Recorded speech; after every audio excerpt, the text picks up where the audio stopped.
नमस्तो। ध्यान से एकादशी है। स्कंद पुराण यहाँ तक कहती है कि इस कथा के चरित्र को जो श्रवण कर लेता है उसको 26 एकादशी करना भी नहीं पड़ती। इस एकादशी की केवल ये कथा सुनकर ही वो तर जाता है। बहुत ध्यान से सुनना इसको, कथा तो बड़े भाव से सुन लो इसको, है? बड़े प्रेम से। इसलिए सारी एकादशियों में निर्जला एकादशी की महत्वता शास्त्र प्रमाण करता है महाराज। निर्जला एकादशी, एकादशी का उद्यापन जो करा जाता है उसका उद्यापन और प्रदोष का जो उद्यापन करा जाता है, इन दोनों का क्रम लगभग एक जैसा ही। तो निर्जला पहुंची है और निर्जला ने जाकर भगवान नारायण से निवेदन करा। भगवान विष्णु ने पूछा, क्या बात है निर्जला, आज तुम खेलती हुई यहां पर आकर खड़ी हो गई, क्या हुआ, क्या है? क्या तुमको गौलोक धाम में आनंद की अनुभूति नहीं हो रही जो तुम बैकुंठ में आई हो? निर्जला घूमती घूमती भगवान के सम्मुख में पहुंच गई। भगवान ने पूछ रहे हैं, बार बार पूछा, निर्जला हुआ क्या तुमको?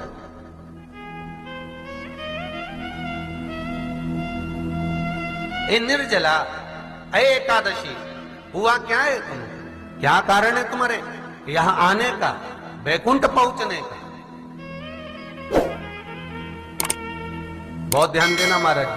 शास्त्र कहता है सोमवार, मंगलवार, बुधवार, गुरुवार, शुक्रवार, शनिवार, ये देवता वो देवता सबके व्रत कर लो, सारे व्रत कर लो, पर ये व्रत आपको परमात्मा के धाम तक लेकर नहीं जा सकते, क्योंकि इनका जो पुण्य है वो मृत्यु लोक में आप थोड़ा सा भी व्रत करते हैं तो पुण्य समाप्त हो जाता है।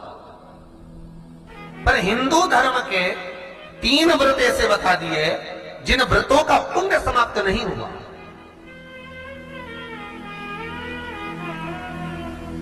हिंदू धर्म के 3 व्रत ऐसे हो गए जिनका पुण्य समाप्त नहीं हुआ महाराज। इसलिए आज भी माता एकादशी का व्रत करती है और एकादशी का व्रत कर कर अगर कोई जीवात्मा को देते हैं, कोई मर भी गया तो उसको एकादशी का दान देते हैं। एकादशी का उसको दान दिया है। महाराज निर्जला खड़ी है, पूछा क्यों आई हो, क्या कारण? निर्जला आई, तब लक्ष्मी मैया उठकर निर्जला के करीब में गई। निर्जला बहुत सरल थी निर्जला। कहते हैं कामा एकादशी सबसे लंबी है। कौन सी एकादशी? कामा। फिर मोक्षदा उससे नीची है महाराज। और निर्जला जो है बिल्कुल छोटा स्वरूप है। निर्जला का मतलब देखा जाए तो केवल 2 चोटी करी हुई है। मस्तक पर भोर लगा हुआ है निर्जला के, माथे पर बिंदी लगी हुई है निर्जला के, सुंदर गले में तुलसी की मालाएं पहनी है निर्जला, हाथ में जो हाथ फूल जैसी माताएं पहले पहनती थी, आपको ध्यान में होगा, ऐसा बड़ा फूल होता था, अंगूठियां पड़ी होती थी, हाथ में ऐसा लगा रहता है। तो निर्जला हाथ फूल भी तुलसी के धारण करी, बड़ा सुंदर स्वरूप है माता निर्जला का महाराज। छोटी है तो माता लक्ष्मी उनके पास में गई और निर्जला से जाकर पूछा, निर्जला तेरे आने का कारण क्या है, तू बता। नारायण आपसे पूछ रहे हैं कि क्यों आई हो, किस लिए आई हो, क्या है तुम्हारे आने का कारण?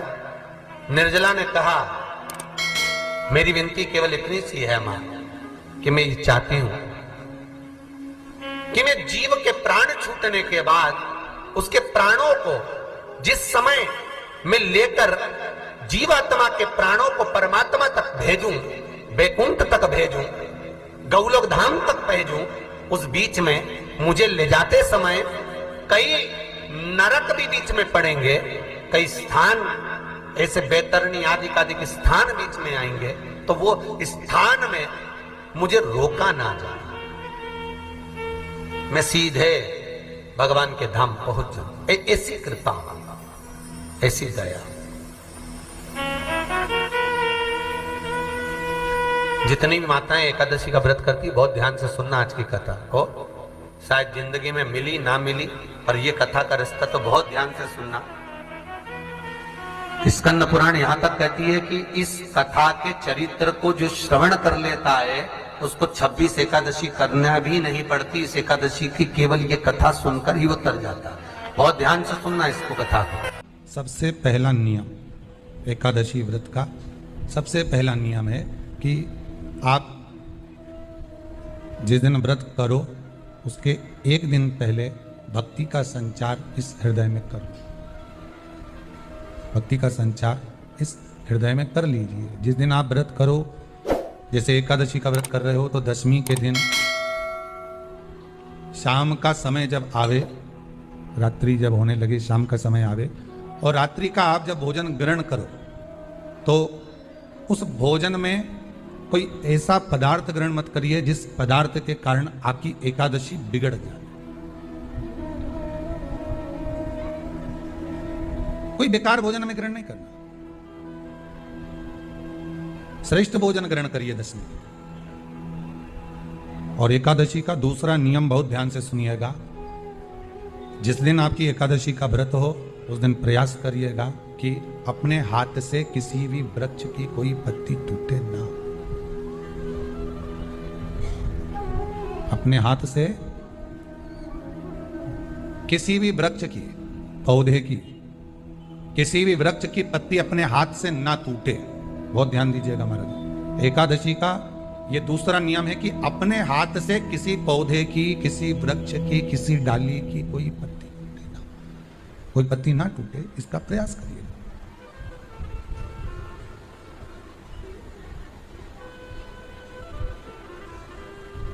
कितना सुंदर व्याख्यान कहा है, कितना सुंदर वर्णन है महाराज कि मात्र एकादशी का व्रत कर लेने पर, मात्र एकादशी का व्रत कर लेने पर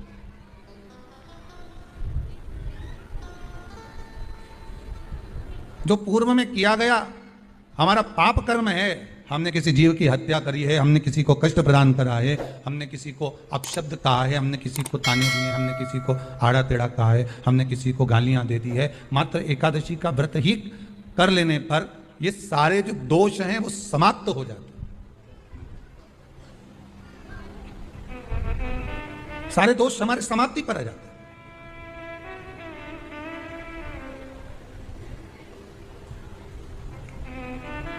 अब एक विचार करिएगा थोड़ा सा अपने मन में, अपने चित्त में, अपनी वृत्ति में एक बात उतारिएगा। एक अपने मन में एक बात को उतार कर रखिएगा कि आप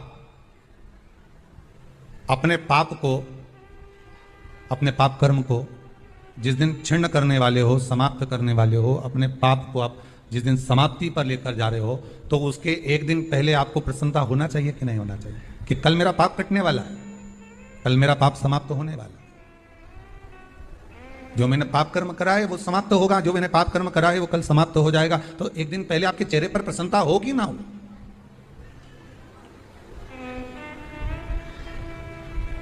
और चेहरे पर वो प्रसन्नता आपके आना चाहिए कि कल मेरा एकादशी का व्रत है, आज दशमी है, कल एकादशी का व्रत है, तो कल मेरी जब एकादशी का व्रत रहेगा तो मेरा ना जाने कितना कितना पाप, कितना असत्य, कितना कितना झूठ, कितना कितना प्रपंच वो समाप्त हो जाएगा। इसमें मुझे प्रसन्नता हो, इसमें मुझे आनंद था।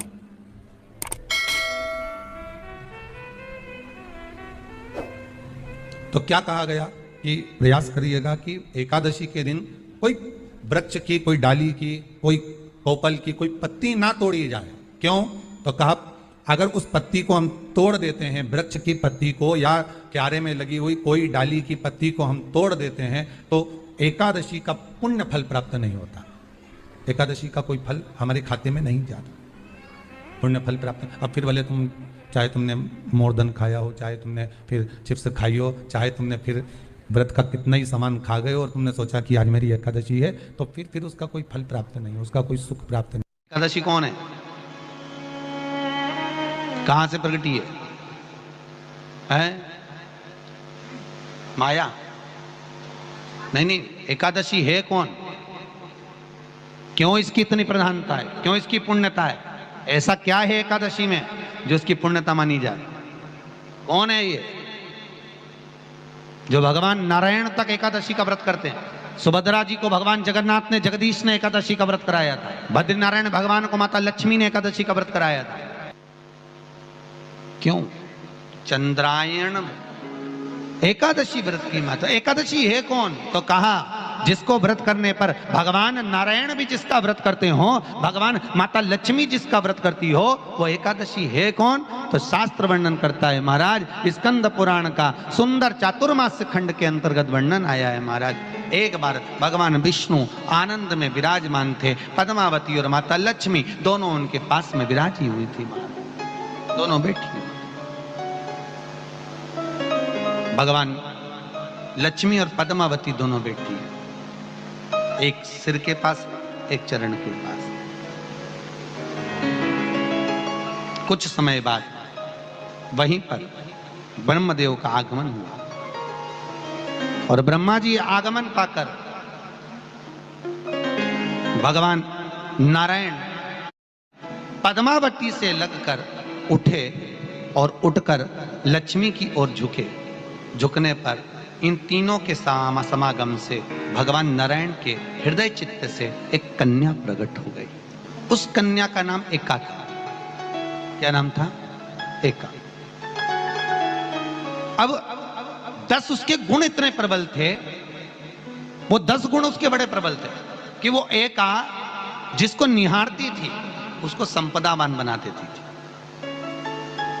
जिसको देख लेती थी उसके जीवन में वो आनंद की अनुभूतियां करा देती थी। एका जिस मार्ग से जाती थी उस मार्ग के द्वार खोल देती थी। एका का पुण्य इतना पुण्य। पद्मावती और लक्ष्मी ने कहा, महाराज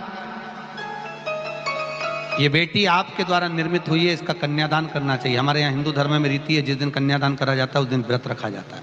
अब आजकल रखते कि नहीं रखते वो मालूम नहीं, और कन्यादान करते समय व्रत रखा जाता है। व्रत रखना, एका का कन्यादान करना है। भगवान बोले कन्यादान करें, किसको दें?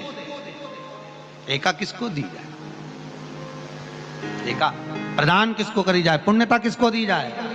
भगवान नारायण ने उसी समय लक्ष्मी और पद्मा से पूछा, तुम बताओ। पद्मा लक्ष्मी दोनों एका से पूछी, एका बताओ इसका पुण्य हम आपका हस्त कमल आपको प्रदान किसको करें, हम किसको दें? एका कहती है पिताजी, भगवान से कहती है नाथ कृपा करिएगा, मेरे को अगर प्रदान करना चाहती हो, अगर मुझे देना चाहते हो